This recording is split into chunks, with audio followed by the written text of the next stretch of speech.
நீலகிரி மாவட்டம் கூடலூர் அருகே செம்பக்கோலி பகுதியில் காட்டு யானை ஒன்று வனத்துறையினரை விரட்டிய காட்சிகள் வெளியாகி பரபரப்பை ஏற்படுத்தியுள்ளது. இரவு நேரம் உணவு தேடி ஊருக்குள் வந்த காட்டு யானையை விரட்ட வனத்துறையினர் முயற்சித்துள்ளனர். ரோந்து வாகனத்தில் சென்று யானையை விரட்ட முயற்சித்த போது வனத்துறையினரை காட்டு யானை தாக்க முற்பட்டுள்ளது. ஓட்டுநர் வாகனத்தை திருப்பி வேகமாக சென்றதால் ஓட்டுநர் நிலையில் உயிர் தப்பியுள்ளார். இது குறித்தான கூடுதல் விவரங்களோடு இணைகிறார் நமது செய்தியாளர் அன்பழகன். வணக்கம் அன்பழகன், கூடுதல் விவரங்களை வழங்கலாம்.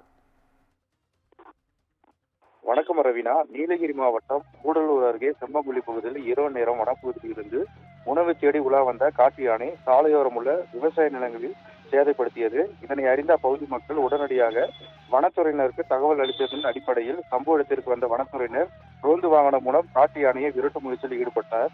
அப்போது காட்டு யானை திடீரென வனத்துறையினர் ரோந்து வாகனத்தை நோக்கி தாக்க முயன்றது. இதனை அறிந்த ஓட்டுநர் வாகனத்தை திருப்பியை வேகமாக இயக்கி சென்று நொடிப்பொழுதில் காட்டு யானையிடமிருந்து தப்பினர்.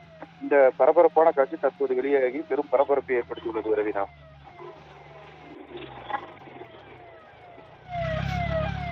கூடுதல் விவரங்களை வழங்கியமைக்காக நன்றி அன்பழகன்.